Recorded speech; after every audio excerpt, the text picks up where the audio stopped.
मुख्यमंत्री योगी आदित्यनाथ ने मंगलवार को दशम हनुमान विराट महायज्ञ श्री रामचार्य पूजन कार्यक्रम के दौरान स्पष्ट शब्दों में कहा कि उत्तर प्रदेश अब अनुशासन, विकास और कानून व्यवस्था के नए युग में प्रवेश कर चुका है।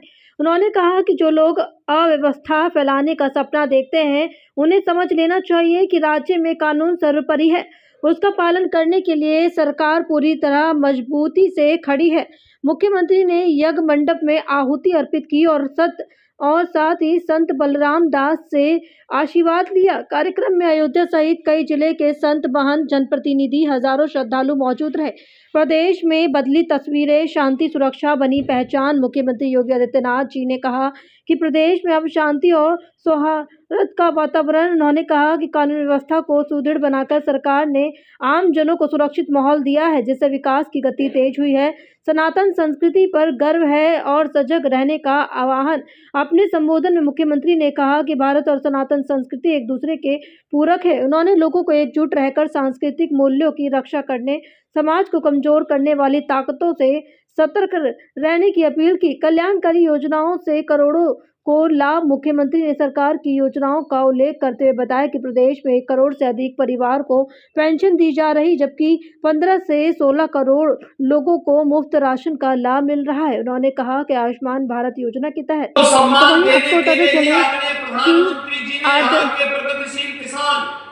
श्री राम शरण वर्मा जी को पद्म पुरस्कार से सम्मानित करके हर किसान को सम्मानित किया।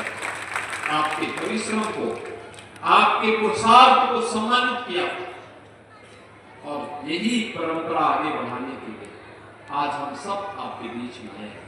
आपने देखा होगा यहाँ के लोकप्रिय विधायक जब अपनी बात को यहाँ पे कह रहे थे, जब यहाँ पे अपनी बातचीत कह रहे थे,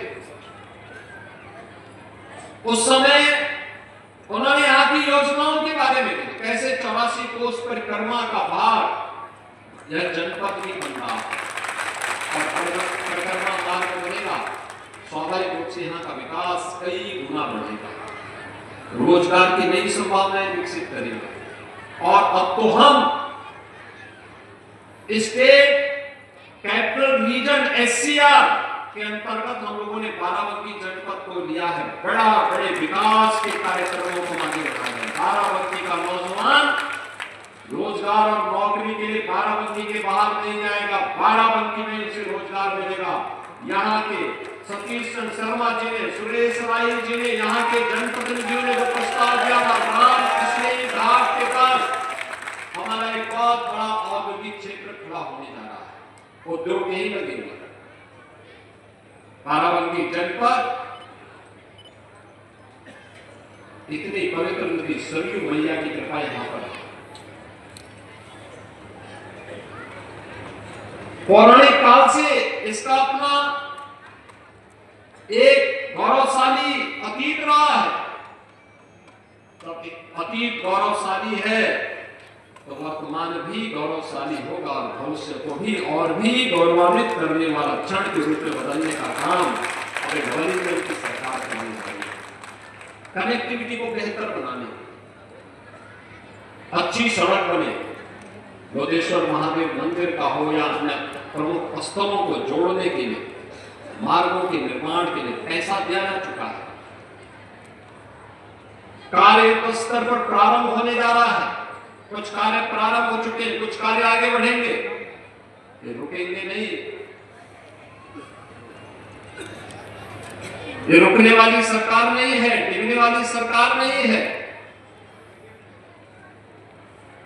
ये डबल इंजन की सरकार प्रधानमंत्री मोदी जी के नेतृत्व में, उनके मार्गदर्शन में जो बोलती है वह करके दिखाती है और जितना करती है उतना ही बोलती है। हम लोगों ने कहा था ना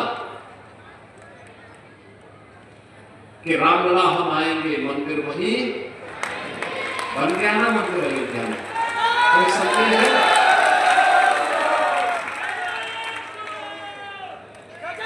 कोई संदेह है? और हम आज फिर इस बात को कह रहे हैं कि कयामत के दिन तक भी कभी कयामत का दिन तो कभी आना ही नहीं है और इसलिए बाबरी ढांचे का पुनर्निर्माण कभी होना ही। जो कयामत के दिन आने का सपना देख रहे हैं, ऐसे ही सड़गम जाएंगे, कभी वो दिन आने वाला नहीं है।